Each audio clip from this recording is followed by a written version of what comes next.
The harsh winds of August 1876 carried no mercy across the parched landscape of the Badlands as Meredith Prentiss stumbled forward, her cracked lips forming silent prayers that died in the scorching air. 3 days ago, she had been on her way to Red Cloud, Nebraska, to start a new life as a schoolteacher. Now, lost in a maze of crimson canyons, she wondered if she would ever see another human face again. Meredith's cotton dress, once a cheerful blue, hung in tatters around her slender frame. The wooden canteen at her side had been empty since yesterday morning, and the relentless sun overhead seemed to mock her with every labored step. 23 years of life had not prepared her for this lonely death. Just a little further, she whispered to herself, though reason told her there was no water, no salvation to be found in this unforgiving terrain. The stagecoach accident that had claimed the lives of her fellow travelers still haunted her. She alone had survived the robbery and subsequent crash, only to face a slower, crueler fate. As the sun began its descent behind the jagged canyon walls, Meredith's legs finally betrayed her. She collapsed onto the hard, packed earth, her vision swimming with black spots. This was it, she thought distantly. This desolate place would be her final resting spot, with no marker to commemorate her passing. Then, through the haze of her delirium, she heard the rhythmic beating of hooves against the earth. A mirage, surely, she told herself. Another cruel trick of her failing mind. But the sound grew closer, and suddenly a shadow fell across her face. With the last of her strength, Meredith lifted her head to see a broad-shouldered figure silhouetted against the setting sun. A man astride a chestnut mare regarded her with intense eyes beneath the brim of a weather-worn hat. "Madam." His voice was deep, tinged with concern. "Good Lord, what happened to you?" Meredith tried to speak, but her parched throat produced only a rasp. The stranger dismounted in one fluid motion and knelt beside her, gently lifting her head. "Water," she managed to whisper. The cowboy nodded grimly.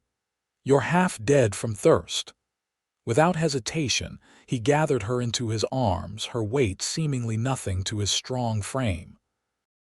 "I've got a spring not 2 miles from here. Hold on, madam, just hold on." As consciousness slipped from her grasp, Meredith caught the scent of leather and pine and felt the steady rhythm of the man's heartbeat against her cheek. For the first time in days, a flicker of hope sparked within her. "Name's Wyatt," she heard him say as darkness claimed her. "Wyatt Drake." When Meredith next opened her eyes, the harsh glare of the sun had been replaced by the gentle glow of a kerosene lamp. She lay on a simple cot in what appeared to be a small cabin. A cool cloth rested on her forehead, and someone had changed her tattered dress for a clean, oversized shirt. "Easy now," came that deep voice from earlier. The cowboy Wyatt sat on a wooden stool beside her, his features clearer in the lamplight. He was younger than she'd first thought, perhaps 30, with a strong jaw shadowed by stubble and eyes the color of a summer storm. "Where am I?" Meredith asked, her voice still weak but audible. "My place," Wyatt replied, offering her a tin cup of water. "Small ranch at the edge of the canyon. Drink this, but slow. Too much too fast will make you sick." Meredith accepted the cup with trembling hands, sipping obediently. The water was cool and sweet, like nothing she had ever tasted before. When she had finished, Wyatt refilled the cup from a pitcher nearby. "You were nearly gone when I found you," he said, his expression grave. "Another few hours in that heat without water." He left the sentence unfinished. "The stagecoach," Meredith said suddenly, memories flooding back. "We were attacked, bandits. They took everything, and then the horses spooked and the coach." She closed her eyes against the horror of the memory. "When was this?" Wyatt asked, his brow furrowing. 3 days ago, I think. I've been walking, trying to find help." Wyatt shook his head in amazement. 3 days in the canyon without water. It's a miracle you're alive, Miss Prentiss, she supplied. Meredith Prentiss. I was traveling to Red Cloud to take a position as the town's new schoolteacher. A hint of a smile touched Wyatt's lips. Red Cloud, that's about 20 miles east of here. You were headed in the wrong direction, Miss Prentiss. Despite her dire situation, Meredith felt a blush creep into her cheeks. I've never been good with directions, she admitted. Well, you're safe now, Wyatt assured her, standing and moving to stoke the small fire in the hearth. Rest tonight. Tomorrow, when you're stronger, we can figure out what to do next. As Wyatt busied himself preparing a simple meal of beans and cornbread, Meredith studied him covertly. He moved with the easy grace of a man accustomed to physical labor, his rolled-up sleeves revealing muscular forearms tanned by the sun. Despite his rugged appearance, there was something gentle about the way he handled things: the cups, the firewood, even the way he had treated her. "Do you live here alone?" she ventured. "Just me and Thunder," he replied. "Thunder, my horse, saved my life more times than I can count." Wyatt glanced at her. "And now yours too, I reckon." After they had eaten, Wyatt insisted Meredith take the bed while he made a pallet on the floor. As she drifted off to sleep, lulled by the soft crackling of the fire, Meredith couldn't help but wonder about the solitary cowboy who had pulled her from the brink of death. There was a story there. She was certain, one written in the quiet lines around his eyes and the careful way he kept his distance. Meredith awoke the next morning to the smell of coffee and the sound of quiet movement. Wyatt stood at the small stove, his back to her as he cooked what smelled like flapjacks. Sunlight streamed through the cabin's lone window, illuminating dust motes that danced in the golden beams. "Good morning," she said softly, sitting up. Wyatt turned, a look of relief crossing his features. "You're looking better," he observed, pouring coffee into a chipped mug. "Thought you might sleep the day away." "What time is it?" "Just past 9. He brought the coffee to her bedside, along with a plate of flapjacks drizzled with molasses. "Think you can eat something more substantial today?" Meredith nodded, suddenly aware of the hollow ache in her stomach. She accepted the breakfast gratefully, taking a tentative bite. The food was simple but delicious, and she realized how truly famished she was. "This is wonderful," she said between bites. "Thank you, Mr. Drake." "Wyatt," he corrected, returning to the stove to serve his own plate. "No need for formalities out here." As they ate in companionable silence, Meredith found herself studying the cabin. It was small but meticulously kept, with a few personal touches that spoke of Wyatt's character: a bookshelf filled with well-worn volumes, a hand-carved chest set on a table by the window, a guitar leaning in the corner. "You read," she observed, nodding toward the books. A slight smile touched Wyatt's lips. "When there's time. Winters get long out here." "And you play music, poorly," he admitted, "but the horse doesn't complain." The easy humor surprised her, revealing a glimpse of the man beneath the stoic exterior. Meredith found herself wondering about his life, what had brought him to this isolated place, and why he seemed content with only a horse for company. After breakfast, Wyatt insisted Meredith rest while he tended to his morning chores. Despite her protests that she felt much better, he was firm. "You were closer to death than you realize, Miss Prentiss. Your body needs time to recover." "Meredith," she corrected, echoing his earlier request for informality. Their eyes met briefly, and something unspoken passed between them. "Meredith," he repeated softly, before donning his hat and heading out the door. Left alone, Meredith explored the cabin more thoroughly. Besides the books, mostly history, with some Shakespeare and Dickens mixed in, she discovered a small writing desk containing correspondence with what appeared to be a cattle broker in Omaha. So Wyatt was a rancher, albeit on a small scale. Several sealed letters addressed to a Mrs. Eleanor Drake in St. Louis sat ready for posting a mother, perhaps. Feeling stronger after her rest, Meredith decided to wash up. She found a basin and pitcher of fresh water, along with a small mirror hanging on the wall. The face that greeted her was startling, sunburned across the cheeks and nose, with dry, chapped lips and tangled hair. No wonder Wyatt had looked so concerned. She did her best to make herself presentable with the limited resources available. Her own dress, she discovered, had been washed and hung to dry outside. In the meantime, she rolled up the sleeves of Wyatt's shirt and used a piece of cord she found to cinch the waist, making it look slightly less like a tent on her slender frame. By midday, restlessness drove Meredith outside.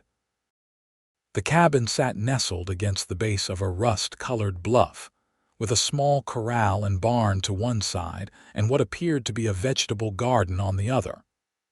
Beyond the immediate homestead, rolling grasslands stretched toward distant mesas, the landscape painted in shades of ochre and sage. She spotted Wyatt in the corral, working with a spirited black horse Thunder, she presumed. Man and beast moved together in a kind of dance, communication flowing between them through subtle shifts in posture and quiet commands. Meredith leaned against the fence, content to watch the graceful display. Wyatt noticed her presence after a few minutes and led the horse to the fence. "You should be resting," he chided, though there was no real reproach in his tone. "I'm feeling much stronger," Meredith assured him. "And I was curious about your home." Wyatt patted Thunder's neck. "Not much to see, but it suits me." "How long have you lived here?" she asked. "Going on 5 years now." He hesitated, as if deciding how much to share. "Came west after the war. Worked cattle drives for a spell, saved up enough to buy this parcel." The war. That would make him older than she'd guessed, though he carried his years well. Meredith wondered which side he had fought for, but something in his expression warned against pursuing that line of questioning. "It's beautiful," she said instead, looking out at the sweeping vistas. "Dangerous, yes, but beautiful in its own way." Wyatt's eyes softened as he followed her gaze. "Most folks just see emptiness. Not many appreciate the beauty in this kind of country." "I can see why you chose it," Meredith said softly. "There's a peace here." Their eyes met again, and this time Wyatt didn't look away. Something shifted between them, a recognition, perhaps, of kindred spirits. The moment was broken by Thunder nudging Wyatt's shoulder impatiently. "Back to work for us," Wyatt said with a slight smile. "There's stew simmering inside if you're hungry, and your dress should be dry by now." "Actually," Meredith said, finding courage from somewhere, "I was wondering if I might help with something. I'm not used to idleness, and I owe you a debt I can't begin to repay." Wyatt considered her for a moment. "The garden could use some attention," he offered, "if you're truly feeling up to it." Meredith spent the afternoon tending to Wyatt's modest vegetable patch, finding unexpected satisfaction in the simple task of weeding around the tomatoes, beans, and carrots. The physical labor, coupled with the fresh air and sunshine, seemed to further restore her strength. By dusk, when Wyatt returned from checking his small herd of cattle on the north pasture, Meredith had not only weeded the garden but prepared a proper meal using vegetables she had harvested and dried herbs she found hanging in the kitchen. "You didn't need to do this," Wyatt said, clearly surprised by the domestic transformation of his cabin. "I wanted to," Meredith replied simply. "It's the least I can do." They ate together at the small table, the conversation flowing more easily now. Wyatt asked about her background, and Meredith told him about growing up in Ohio, the daughter of a bookbinder. She shared stories of her father teaching her to read before she could walk, and her mother's dismay when she announced her intention to become a teacher, rather than marry the banker's son who had been courting her. So you left home to escape an unwanted suitor? Wyatt asked, amusement dancing in his eyes. Partly, Meredith admitted, but mostly because I wanted adventure, to see something beyond the confines of my small town. Her expression grew wistful. Though I must admit, nearly dying of thirst wasn't the kind of adventure I had in mind. Life out here has a way of testing folks, Wyatt observed, separating those who belong from those who don't. And which am I? Meredith asked, meeting his gaze. Wyatt studied her for a long moment. Too early to tell, he finally said, though his expression had softened. But you've got grit, I'll give you that. Not many would have survived what you did. After dinner, Wyatt insisted on washing the dishes while Meredith rested. As she watched him move about the cabin, she found herself drawn to this solitary man with his quiet strength and unexpected gentleness. There was a depth to him that intrigued her, layers beneath the stoic exterior that she found herself wanting to explore. I should try to get word to Red Cloud tomorrow, she said reluctantly. They'll be expecting the new school teacher, and if the stagecoach never arrived, they'll know something happened, Wyatt finished for her. I can ride to the telegraph office in Pine Ridge. It's about 10 miles south. I've imposed on you too much already. It's no imposition. Wyatt dried his hands on a towel and turned to face her. But you should know that even after I send the telegraph, it'll take time to arrange safe passage to Red Cloud. The next stage doesn't come through for another 2 weeks. Meredith hadn't considered this complication. 2 weeks? But I can't stay here that long. It wouldn't be proper. A faint smile touched Wyatt's lips. Proper doesn't count for much out here, Meredith. But if it eases your mind, there's a widow who lives about 3 miles east, Mrs. Holloway. She might take you in until the stage comes. For some reason, the suggestion disappointed Meredith, though she knew it was the sensible solution. Yes, that would probably be best, she agreed, trying to keep her tone neutral. That night, as she lay in Wyatt's bed while he again slept on a pallet by the fire, Meredith found herself reluctant to leave this place that had become a sanctuary. In just 2 days, she had begun to feel at home in the simple cabin with its books and chess set, and the quiet cowboy who moved through life with such purpose.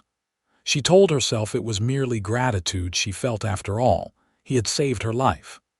But deep down, Meredith knew it was something more. Something that made her heart quicken when their eyes met across the table. Something dangerous and thrilling that had nothing to do with the perils of the canyon. The next morning, Wyatt prepared to ride to Pine Ridge to send the telegraph. Meredith stood in the doorway of the cabin, watching as he saddled Thunder. I've left plenty of food, he told her. Should be back by nightfall, but if for any reason I'm delayed, there's a loaded rifle above the fireplace. You know how to use one? Meredith shook her head. I've never even touched a gun. Wyatt frowned. Out here, that's a liability. When I get back, I'll teach you the basics. I doubt I'll need such skills as a schoolteacher in Red Cloud, Meredith said with a small smile. Maybe not, Wyatt conceded, but knowledge never hurts. He tightened the saddle cinch and turned to face her. Stay close to the cabin. The spring is just behind that ridge if you need water, but don't wander. It's easy to get turned around out here, even for folks who know the land. His concern touched her. I'll be careful, she promised. Wyatt mounted Thunder with practiced ease. What should I tell them in Red Cloud? That you're safe and will arrive when the stage comes through? Meredith hesitated. The rational part of her knew that was the correct course of action, but something held her back, a reluctance to commit to leaving just yet. Yes, she finally said. And perhaps inquire if they would object to my arrival being delayed for recovery purposes. Wyatt's expression revealed nothing, but he nodded. I'll ask.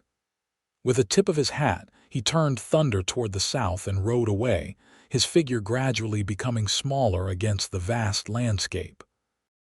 Alone in the cabin, Meredith busied herself with small tasks: tidying, mending a shirt of Wyatt's with a loose button, organizing the bookshelf. Around midday, she ventured to the spring he had mentioned, marveling at the clear pool nestled among red rocks. It was here, she realized, that Wyatt must have brought her that first day, saving her life with the precious water. Kneeling beside the pool, Meredith gazed at her reflection. The sunburn had begun to fade, and some color had returned to her cheeks. She looked more like herself, yet somehow different. There was a new awareness in her eyes, as if the brush with death had awakened something within her. A sudden noise behind her made Meredith whirl around, heart racing. A coyote stood at the edge of the clearing, regarding her with curious yellow eyes. For a moment they stared at each other, neither moving. Then, as suddenly as it had appeared, the animal turned and loped away into the brush. The encounter left Meredith oddly exhilarated. This land, for all its dangers, possessed a wild beauty that called to something deep within her. She understood in that moment why Wyatt had chosen this solitary existence. There was a freedom here, a connection to something primal and true. By late afternoon, clouds had gathered on the horizon, and a cool wind picked up, carrying the scent of rain.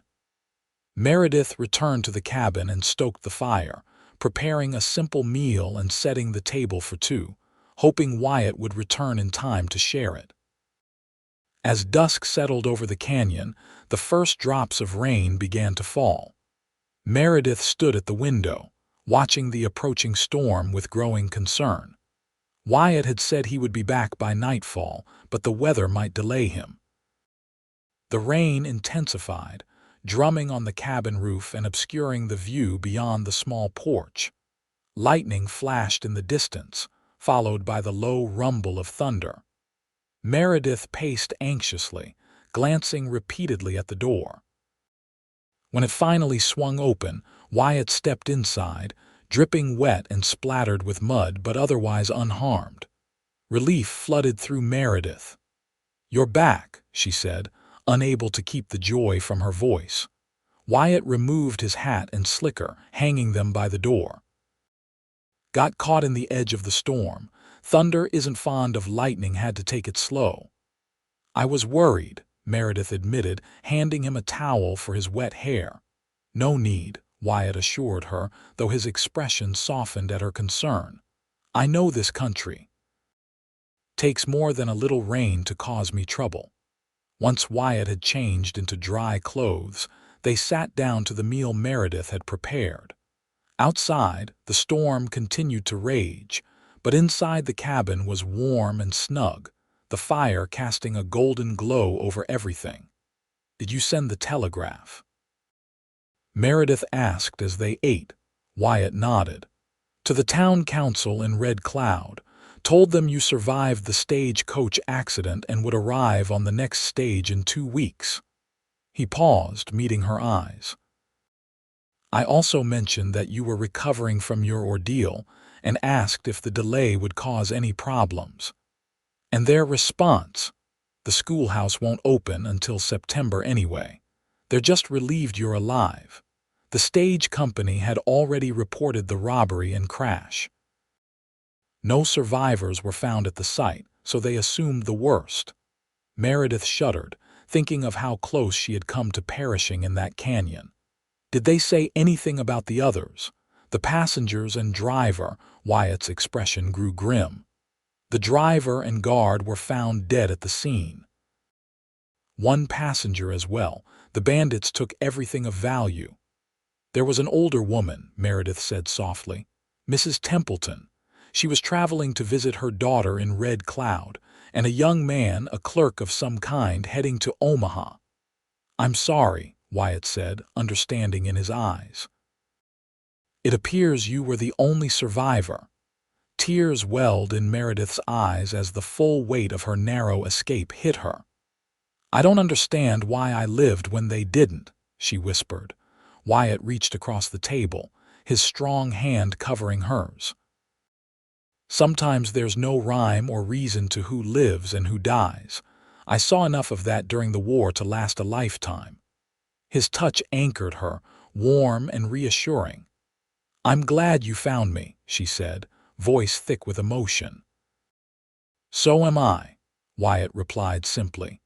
And the depth of feeling in those 3 words told Meredith more than 1,000 poetic declarations could have. They sat in silence for a moment, the connection between them palpable in the firelit cabin. Then, as if remembering himself, Wyatt gently withdrew his hand. There's something else, he said, his tone changing. I spoke with Mrs. Holloway while I was in town. Meredith's heart sank at the reminder of the arrangement they had discussed. Oh. Is she willing to host me until the stage arrives? She is, Wyatt confirmed, studying his plate. But she's leaving tomorrow to visit her sister in Rapid City. Won't be back for 3 weeks. I see, Meredith said, uncertain whether to be disappointed or relieved. So that option is unavailable. It appears so. Wyatt glanced up, his expression carefully neutral. You're welcome to stay here, of course. I can sleep in the barn if it would make you more comfortable. Absolutely not, Meredith said firmly. I won't drive you from your home. The current arrangement is perfectly adequate. She hesitated, then added, unless you would prefer I find another solution. No, Wyatt said quickly, then more measured. That is, I have no objection to you staying. The company is. He trailed off, seeming to search for the right word. Pleasant? Meredith suggested with a small smile. A rare, full smile transformed Wyatt's face, reaching all the way to his eyes. Pleasant, he agreed. It's been a long time since I shared a meal with anyone besides Thunder. That night, despite Wyatt's protests, Meredith insisted he take the bed while she used the pallet by the fire. You're the one who rode 20 miles today, she argued, and got soaked in the process. I've been resting comfortably while you were gone. Wyatt eventually relented, though Meredith suspected it was more from exhaustion than being convinced by her logic. As she laid out her makeshift bed, she found herself thinking about the next 2 weeks.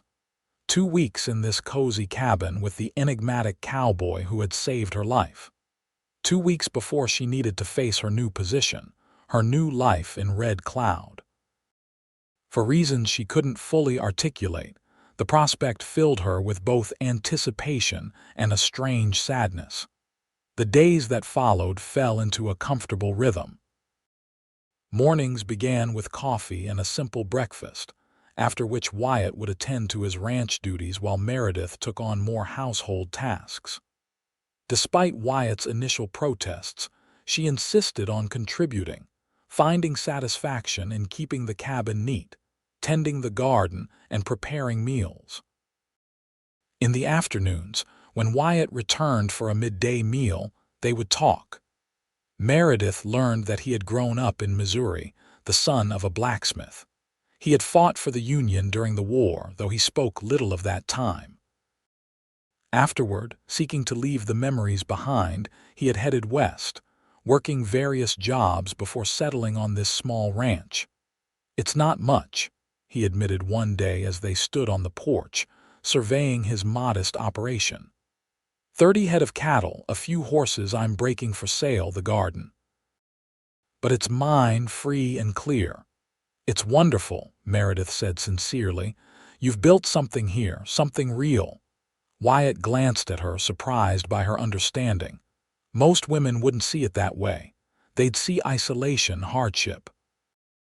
I'm not most women, Meredith replied with a smile. No, Wyatt agreed softly. You're certainly not. True to his word, Wyatt began teaching Meredith how to handle a rifle. Her first attempts at target shooting were dismal, the recoil bruising her shoulder and her shots going wildly astray. But Wyatt was a patient teacher, and by the 5th day she could hit a can placed on a fence post at 20 paces.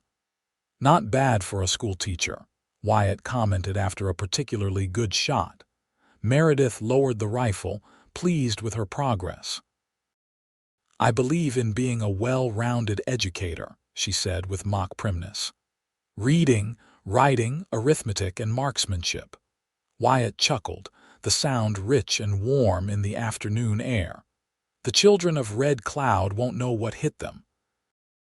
In the evenings, they played chess by lamplight, Wyatt proving to be a formidable opponent.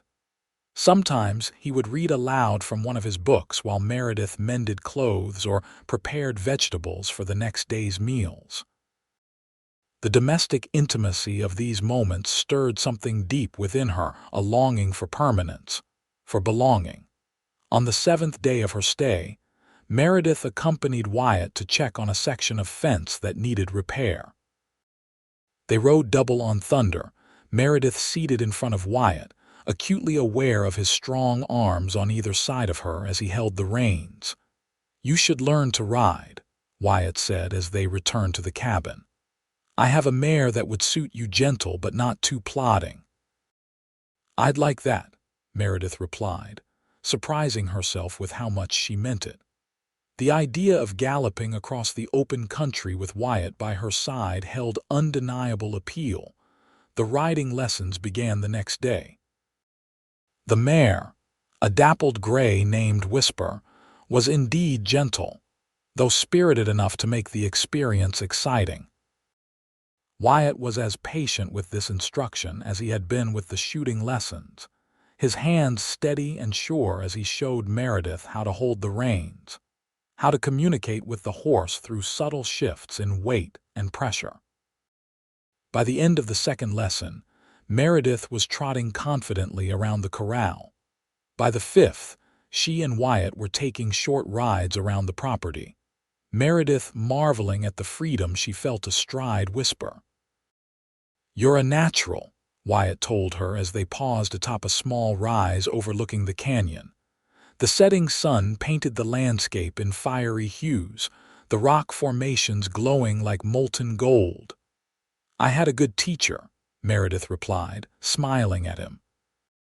Wyatt's gaze lingered on her face, something unspoken in his eyes.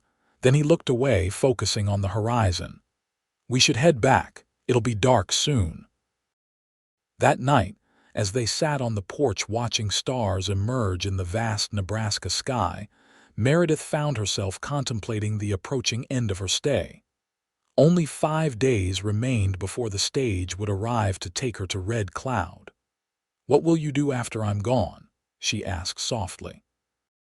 "Return to your solitary existence." Wyatt was silent for a long moment.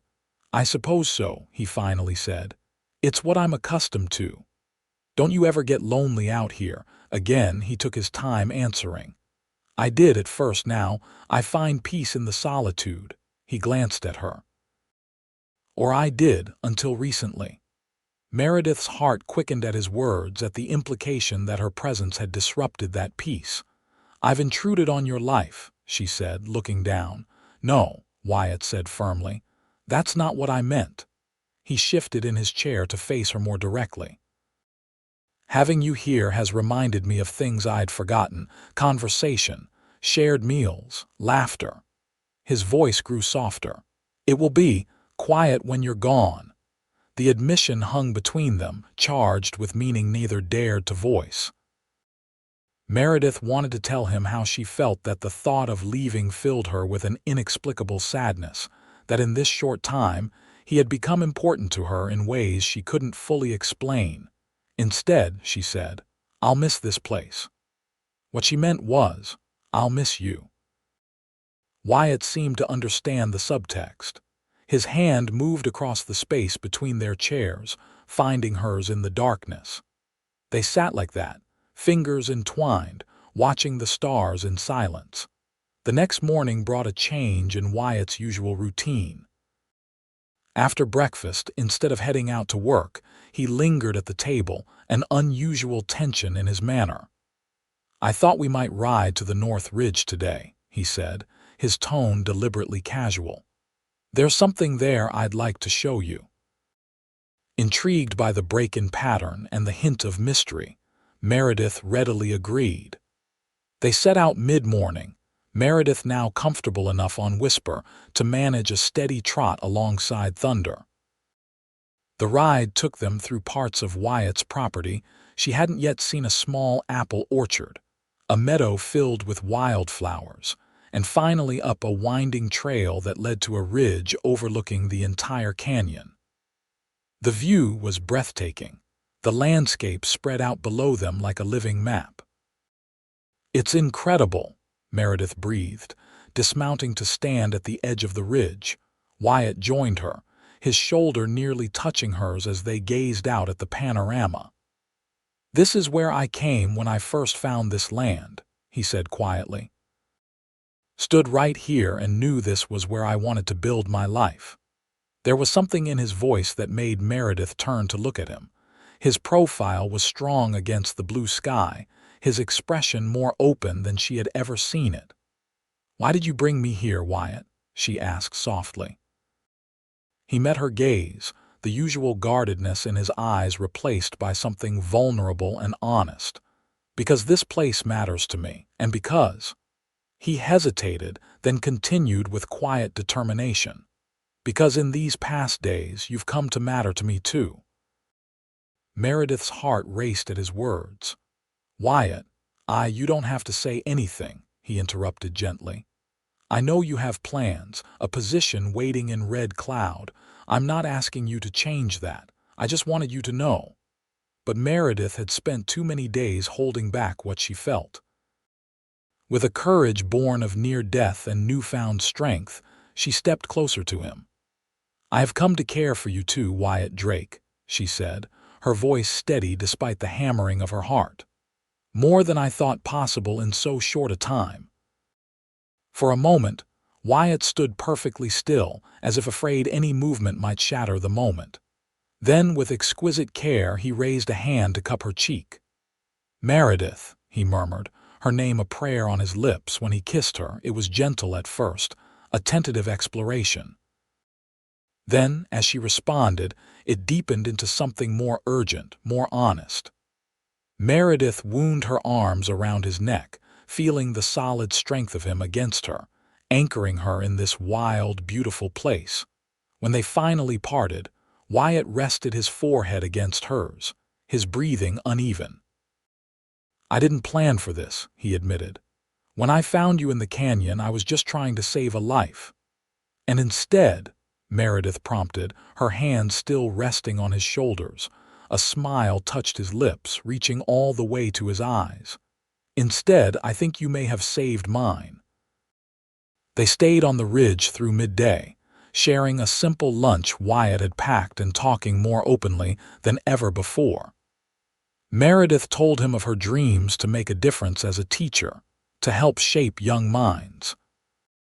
Wyatt spoke of his hopes for the ranch, the improvements he planned, the legacy he wanted to build. Neither mentioned the looming departure, the stage that would arrive in just 4 days to carry Meredith to Red Cloud. It hung between them, unspoken but ever-present, a shadow on the bright happiness of the moment. As they rode back to the cabin in the late afternoon, Wyatt suddenly reined in Thunder, his posture alert. "What is it?" Meredith asked, bringing Whisper to a halt beside him. "Smoke," Wyatt said tersely, pointing to the horizon where a thin gray column rose against the sky, coming from the direction of the cabin. They urged their horses forward, anxiety growing as they drew closer and the smoke thickened. When they crested the final rise, Meredith gasped in dismay. The cabin was ablaze, flames licking through the roof as thick smoke billowed into the sky. Wyatt spurred Thunder into a gallop, Meredith close behind on Whisper. As they reached the yard, Wyatt leapt from his horse and rushed toward the burning structure, only to be driven back by the intense heat. "Stand back," he shouted to Meredith, who had dismounted and was moving to join him. They watched helplessly as the fire consumed the small cabin. Wyatt managed to save only a few items: his rifle, a saddle bag containing important papers, and a wooden box Meredith had never seen before. By sunset, the cabin was nothing but smoldering ruins.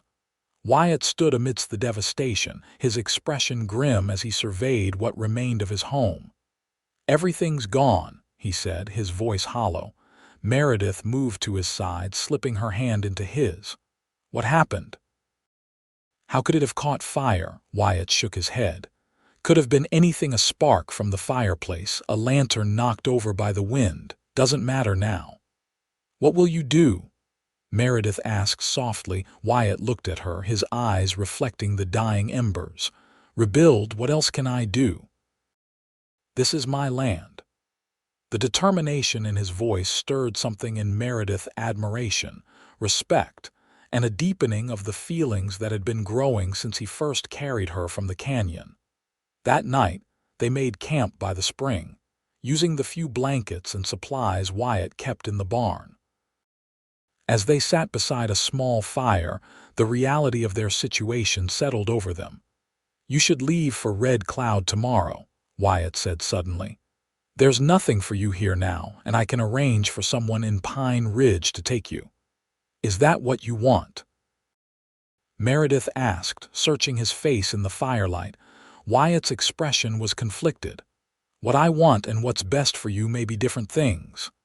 "Let me decide what's best for me," Meredith said firmly. "Do you want me to go, Wyatt?" "No," he admitted, the word barely audible. "But I have nothing to offer you now. No home, just a burned-out cabin and hard work ahead." Meredith moved closer, taking his hands in hers. "When you found me in the canyon, I had nothing, not even the promise of another day. You gave me that, Wyatt. You gave me life." She met his gaze steadily. "Let me help you rebuild. Let me stay." For a long moment, Wyatt stared at her, disbelief warring with hope in his eyes. "You'd give up your position as a schoolteacher, the security, the respectability." "I would," Meredith said without hesitation, "for a chance at something real, something true." She smiled softly. "Besides, there will always be children who need teaching, even on a ranch in the middle of nowhere." Wyatt's hands tightened around hers. "Are you sure, Meredith? This life isn't easy, even with a proper cabin. The winters are harsh, supplies can be scarce, and the nearest doctor is half a day's ride." "I'm sure," she said simply. "I was lost when you found me, Wyatt, not just in the canyon but in my life, heading toward a future that others had mapped out for me." She touched his face gently. "Here with you, I've found something I didn't know I was searching for." Wyatt drew her close, his arms encircling her with protective tenderness. "I love you, Meredith Prentiss," he said against her hair. "I think I have since I carried you to the spring." "And I love you, Wyatt Drake," she replied, the words feeling right and true in her heart. "Enough to face whatever comes next by your side." The kiss they shared was a promise, sealed beneath the vast Nebraska sky, with the stars as their witnesses and the future stretching before them, uncertain but full of possibility. The next morning, they rode to Pine Ridge to send telegrams, one to the town council of Red Cloud explaining that Meredith would not be taking the teaching position after all, and another to Wyatt's supplier in Omaha, ordering lumber and supplies for rebuilding the cabin. In town, they also paid a visit to the local preacher, a kindly older man named Reverend Garrison. He listened with interest to their story, nodding thoughtfully when they finished. "So you wish to be married," he said, his eyes twinkling. "Rather quickly, it seems." "Life out here has taught me not to wait when something matters," Wyatt replied, his hand finding Meredith's. The Reverend smiled. "I cannot disagree with that philosophy. When did you have in mind?" "Today, if possible," Meredith said, surprising even herself with her certainty. "Today it is, then," Reverend Garrison agreed. "Return at 4 o'clock. I'll have my wife prepare a small celebration." As they left the church, Meredith felt a mixture of excitement and disbelief. "Are we really doing this?" she asked, a breathless quality to her voice. Wyatt stopped in the middle of the dusty street, turning to face her. "Having second thoughts?" he asked, a hint of vulnerability in his expression. "Not one," Meredith assured him, squeezing his hand. "It just seems so." "Sudden," Wyatt suggested with a small smile. "Wonderful," Meredith corrected, her heart full to bursting. They spent the next few hours making practical arrangements, purchasing supplies they would need immediately, arranging for the delivery of building materials, and securing a room at the town's small hotel for the night. At precisely 4 o'clock, they stood before Reverend Garrison in the simple white church. Mrs. Garrison had decorated the altar with wildflowers and provided a lace handkerchief for Meredith to pin to her hair as a makeshift veil. The only witnesses were the Reverend's wife and the hotel proprietor, who had been enlisted at the last minute. The ceremony was brief but heartfelt. When Wyatt slipped a simple gold band onto Meredith's finger, purchased that afternoon from the town's general store, his hands were steady, his eyes clear with certainty. "I, Wyatt, take thee, Meredith, to be my lawfully wedded wife," he vowed, his deep voice resonating in the quiet church. "To have and to hold from this day forward, for better, for worse, for richer, for poorer, in sickness and in health, until death do us part." When Meredith repeated the vows, her voice was clear and unwavering, her heart certain of the path she had chosen. As Reverend Garrison pronounced them husband and wife, she felt as if her life had finally aligned with its true purpose. The small celebration afterward was cheerful, with cake provided by Mrs. Garrison and a toast offered by the hotel proprietor. By early evening, Wyatt and Meredith found themselves alone in the modest hotel room, married in the eyes of God and the law, with a future to build together. "No regrets?" Wyatt asked softly as they stood by the window, watching the sunset paint the town in golden light. Meredith turned in his arms, her eyes reflecting the certainty in her heart. "None," she assured him, rising on her toes to kiss him. "This is where I'm meant to be. With you." The kiss deepened, passion building between them as the barriers of propriety fell away. They were husband and wife now, free to express the love that had grown so rapidly, yet so genuinely between them. Later, as they lay together in the narrow bed, Meredith's head resting on Wyatt's chest, he spoke of the future, the cabin they would rebuild, larger and sturdier than before. The ranch they would expand together, the life they would create, step by step.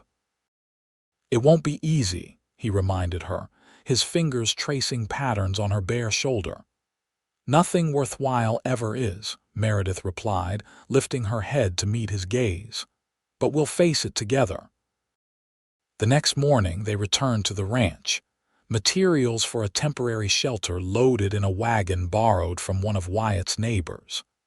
The sight of the burned cabin was still painful, but now it represented not an ending but a beginning, ground to be cleared for something new and better. Over the next weeks, they worked side by side to build first a sturdy tent, then a small temporary structure to shelter them while the permanent cabin took shape.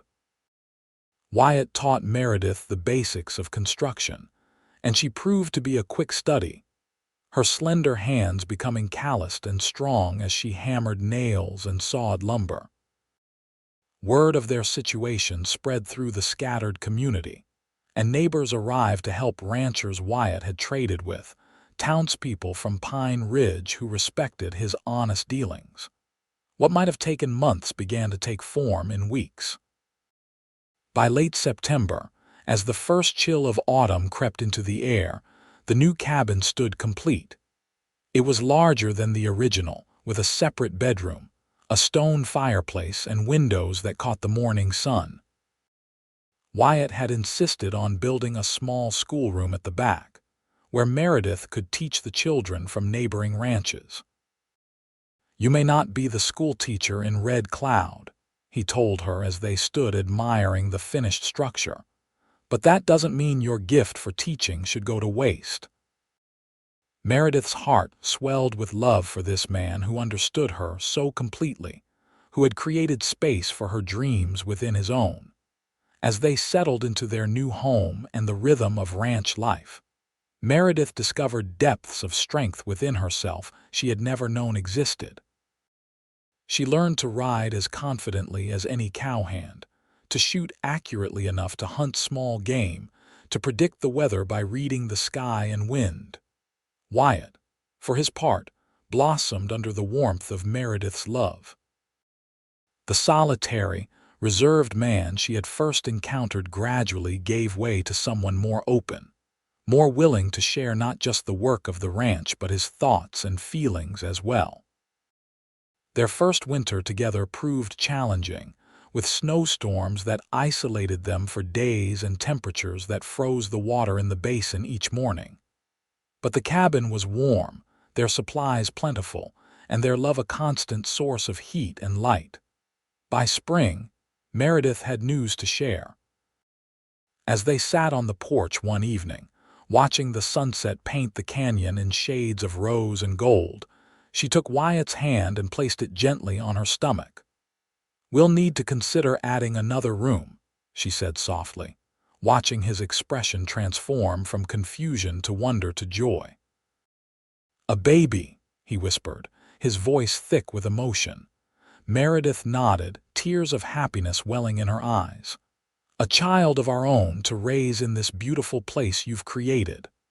Wyatt gathered her into his arms, his embrace gentle yet fierce with protection and love. "Thank you," he murmured against her hair. "For what?" she asked, pulling back to see his face. "For wandering into my canyon," he said simply. "For giving me a reason to go riding that day. For being strong enough to survive until I found you." Meredith smiled, remembering those desperate days of thirst and fear, how close she had come to giving up. "I think I held on because somehow, deep down, I knew you were coming," she said, as if my heart recognized its other half was near. That night, as they lay in their bed, plans for the future spinning between them like gossamer threads, Meredith reflected on the strange and wonderful journey that had brought her here. From the edge of death in a parched canyon to this life of purpose and love, it seemed both miraculous and somehow inevitable, as if they had always been destined to find each other. Outside, the spring rain began to fall, gentle and life-giving. Meredith placed her hand over the spot where their child grew and sent up a silent prayer of gratitude for the man sleeping beside her, for the cowboy who had found her dying and carried her to a spring, giving her not just water, but a future filled with love. Their son, William Thomas Drake, was born on a crisp October morning in 1877, entering the world with a lusty cry that brought tears of joy to his parents' eyes. He had Wyatt's strong jaw and Meredith's inquisitive eyes, a perfect blend of them both. "He's perfect," Wyatt whispered, cradling the tiny bundle with hands that could break a wild horse yet trembled with the delicacy of this new life. "He is," Meredith agreed, exhausted but radiantly happy. "Our miracle." As William grew, so did the ranch. With careful management and hard work, Wyatt expanded his herd and added more acreage. By the time their son was walking, talking, and following his father around like a shadow, the Drake Ranch had become one of the most respected in the territory. Meredith's small schoolroom eventually grew to accommodate 8 children from neighboring properties, who rode or walked daily for her lessons. She found deep satisfaction in teaching, in opening young minds to the wonders of literature and mathematics, history, and science. When William was 3, a daughter joined the family, Sarah Eleanor Drake, named for both grandmothers. Where William was robust and adventurous, Sarah was thoughtful and observant, sitting for hours watching butterflies or listening to her mother read aloud. Life settled into a pattern of seasons: planting and harvest, branding and roundup, winter's rest and spring's renewal. Yet within this pattern was constant growth and change, each day bringing new challenges and joys. There were hardships, of course. A drought that threatened the herd one summer.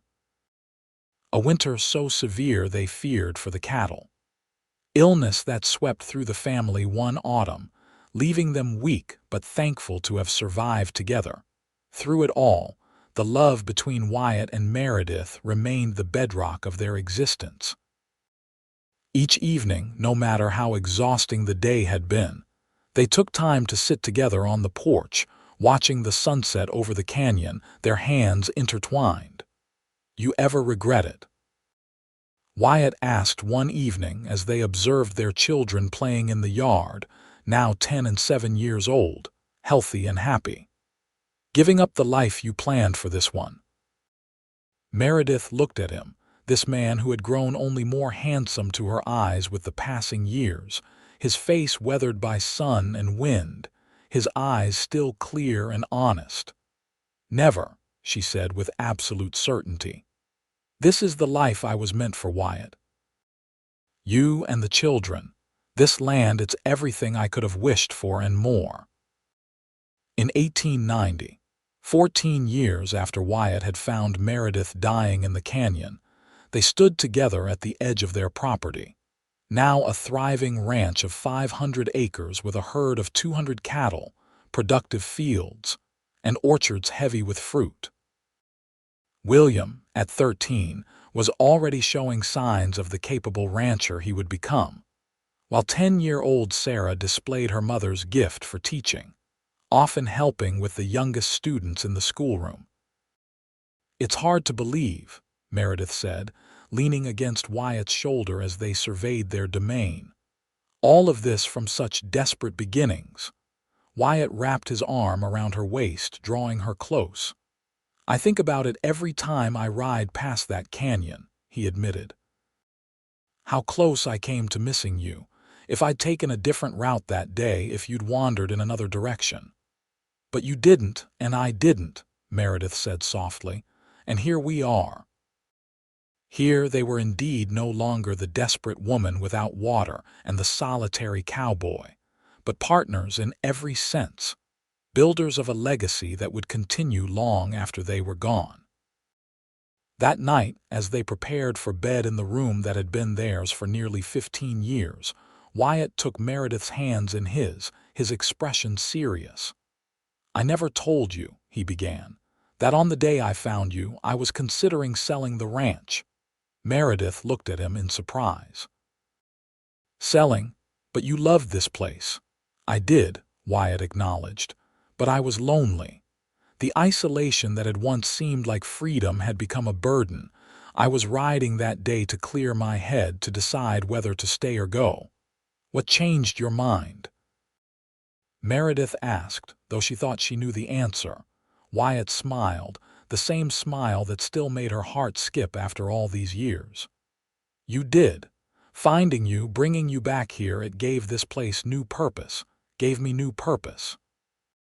He brushed a strand of hair from her face, now showing the first threads of silver. "You saved me as surely as I saved you." "Then we're even," Meredith said, stretching up to kiss him. As they held each other in the darkness, secure in the life they had built together, Meredith reflected on the journey that had brought them here. From the brink of death in a parched canyon to this rich, full life, it was more than she could have imagined on that stagecoach all those years ago. Outside, the wind whispered through the canyon, carrying the scent of sage and wildflowers. The same wind that had nearly claimed her life had also led her to Wyatt, to this home, to this love that had only deepened with the passing years. In the end, Meredith thought as sleep claimed her, it wasn't just water she had found in that spring, but the very source of life itself: love, purpose, belonging. And in Wyatt's arms she had found not just rescue but home.